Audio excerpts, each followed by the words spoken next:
of January, and it is time for Hoop Scoop, giving you the inside information when it comes to the world of basketball. Tony Atzeni, Larry Cotlar joining us here, taking care of high school and collegiate action. So high school-wise, Mr. Atzeni. Well, let's talk about something from outside of Central Iowa, first of all. Bob Hilmer, longtime coach, let's just say half a century of coaching.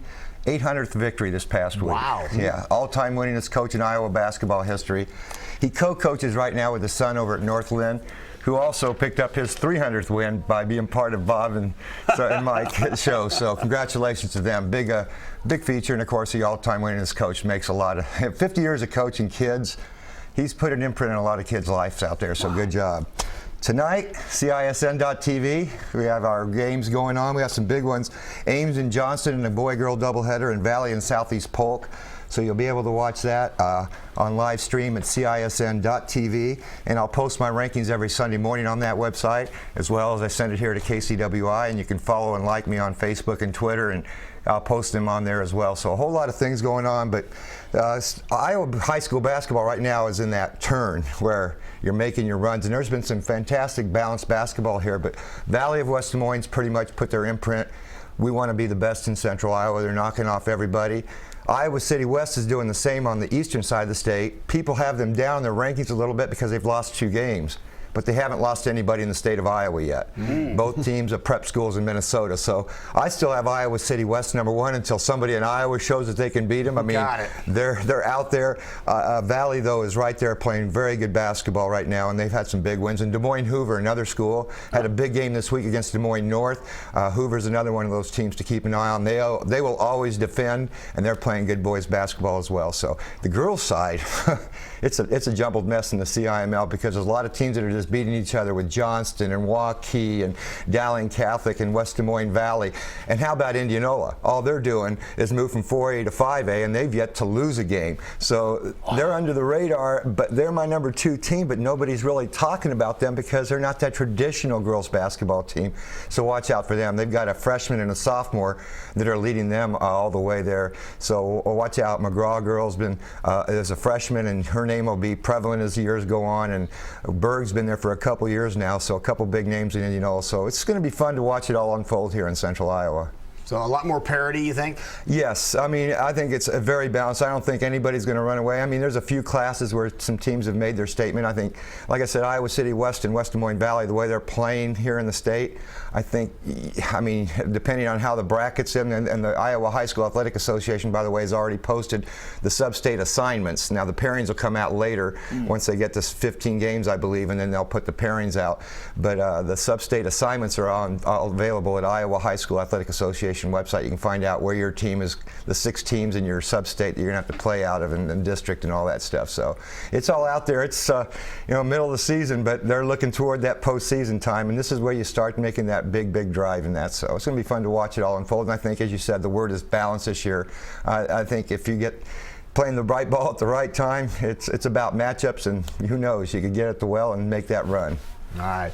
Mr. Cotlar, you think anything happened in the world of collegiate basketball in the state of Iowa? Last night, maybe. Anybody play last night, Jason? I didn't hear a thing. I don't know. Maybe Simpson or something like that. I think so, yeah. Well. But there was a big game up at the Breslin Center. Michigan State, Iowa, or Iowa, Michigan State, we should say, because the Hawkeyes complete a season sweep of the Spartans for the first time since the 92-93 season, and they whooped on them last night. Big time. They were up 20-13. When I tuned in, it was 20-13.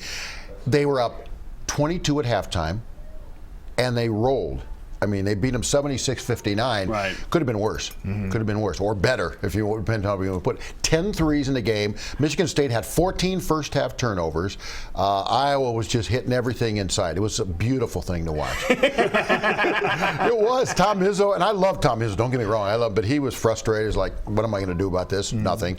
And I think the thing that really motivated the Hawkeyes last night, they kept hearing about how they beat Michigan State the first time around in Iowa City, but Denzel Valentine's not there. Yeah, we didn't have our big guy, right? All right, so Denzel was there last night. Now, Izzo said after the game he's still not 100%, which is quite possible. He's only his second game back, but the Hawkeye just stuck it to him anyway. I mean, it's like, doesn't matter. Right. Doesn't matter if you have Denzel Valentine or not, we're still going to whoop you.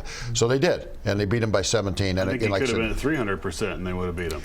The way they were playing last night in the first half, they were. And they did a lot of this with Gazelle on the bench with 2 fouls. I mean, they expanded the lead out. I mean, it was just an incredible thing to watch. So I think it was 47-25 at halftime. Now, that's very positive for the Iowa Hawkeye fans because some of the top teams, Jason, we were talking about this earlier, lost. Yeah, this past in the week top or so. 10, yeah. Yep. Maryland lost to Michigan, right, who Iowa plays Sunday. Right. And Iowa and Indiana right now, the only 2 undefeated teams left in the Big Ten Conference. So I mean, they control. That's what you want. Your hand at 10-2, controlling the drive for a championship in the conference, at least for the regular season, and get that first round bye and control your destiny in the tournaments after the postseason to get a great seed. So Iowa has their hands firmly on 10-2 right now. And of the 4 wins, they've beaten 2 of the top teams. One of them twice. How about that? Then you've got. Now here's the thing. I was talking to Tony about this earlier, and I posted something on Facebook about this. You got Iowa State fans freaking out over 4 losses.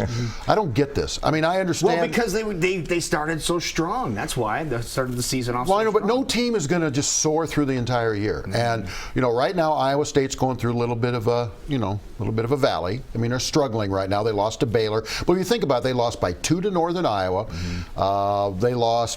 They lost to Oklahoma there by 4. They lost to Baylor by 5.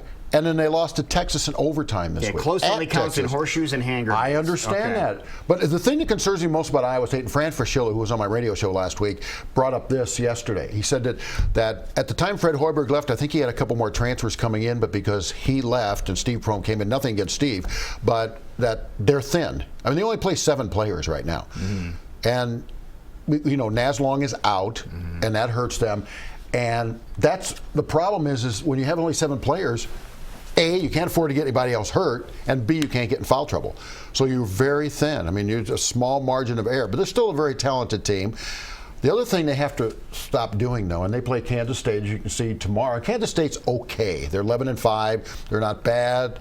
But Iowa State, a couple things. They have Oklahoma at home on Monday, and then they've got Kansas the following Monday. In other words, they have opportunities. This is also a team that has to learn, though, they can't just turn the switch on. They were able to do that at the end of last year. At the end of the game when they were down by doesn't matter what. It seemed like they always had a chance to rally, but they haven't been able to. They've been doing this for 2 or 3 years now. Just struggling early, getting behind, and then turning the switch on. Well, they can't always do that, right? And you just can't always live like that. And for the most part, offensively, they're fine. They just can't find a way to be consistent and make some consistent back-to-back or back defensive stops. So when you can score all you want, but if you can't stop the other team from scoring, that becomes a major problem. And that's where the issue's at. And that's because of, like Larry said, first of all, you have numbers, so you have to be careful. You don't get in any foul trouble. So it's kind of a double-edged sword there with Iowa State's dealing with.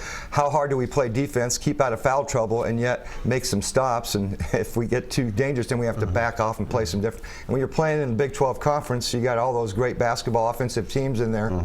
You're in trouble if you can't play defense. It's tough. And then you look at the Missouri Valley teams. You got Drake, and a lot of people ask me what's going on with Drake. They've lost 9 of 10. Well, a couple things, and these are going to sound like excuses, but so be it. All right, first of all, they're the youngest team in the Valley.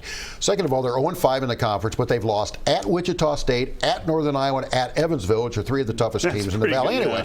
Yeah, and the other 2 teams they played were Indiana State and Illinois State, so they haven't exactly played any bottom feeders at this point. Now they've got Southern Illinois coming in on Sunday. Southern Illinois is the most improved team in the Valley. I want to say 14-2, I believe. That's the Salukis? Yes. Okay. And they're coming in Sunday. It's a doubleheader, 3 o'clock game for the men, and then it's a 6 o'clock game for the women. That'd be a dog-eat-dog game. Then. Yeah. So hopefully the Bulldogs. Yeah, thank you. That's very well done.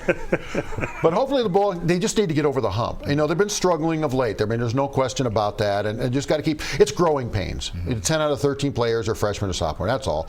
And it's going to be. It's just tough right now. And Northern Iowa is up and down. They beat up on Drake last week, and then they lost at Indiana State, but no shame in losing at Terre Haute. No. I mean, again, Indiana State's always pretty tough. And they've got Loyola coming in on Saturday. And Loyola's been down too. They were supposed to be like a middle of the pack team in the Valley, and they're right with Drake. They're 0-5. We'll just have to keep our eyes peeled and see what's going on around the area. Yeah, it's just a busy time right now. Cross our fingers. Yep. See what happens. Can I mention one thing real quick? Go ahead. Okay. Cotlar and Company show on Thursdays, 6 to 7. Make sure you check that out. You can see that, but I know that we talk about lupus because I'm at the Iowa chapter for the Lupus Foundation of Iowa. Well, there's a competition going on. It's called the Infinity Coaches Challenge, and 47 coaches nationwide, college basketball coaches, are being voted on or being voted for, and they each represent a different chapter. Now, the Iowa chapter of the Lupus Foundation of Iowa is being represented by Iowa State's Steve Prohm. So we're trying to get votes for him. So all you have to do is go to the website, lupusia.org, and you click onto the news tab and you scroll down to Infinity Coaches Challenge, and that's how you can vote. It's real simple. Takes you about a minute. Now, right now, Coach is well, I think he was in 8th yesterday. He was in 6th, so he's going down a little bit. But if you win the competition, if the winning coach gets $100,000 for his charity, think about Wow. that. That's What that impressive. can do. Yeah. So, We talked about that challenge last year too, and, Yes. and you know how important it was. So Right. So hopefully we can push him up toward the top. that would be great. All right, awesome. Thanks for your the help. Website again, real quick. lupusia.org. Got it. And I'll be on tomorrow morning with my partner Ben Carroll for the Central Iowa Sports Saturday Show. That's from every Saturday morning from 8 to 10. We talk Iowa high school, Iowa college, and Iowa professional sports. Have a lot of fun, positive way. We have a blast with that. 8 to 10 Saturday mornings on 1350 ESPN. There it is.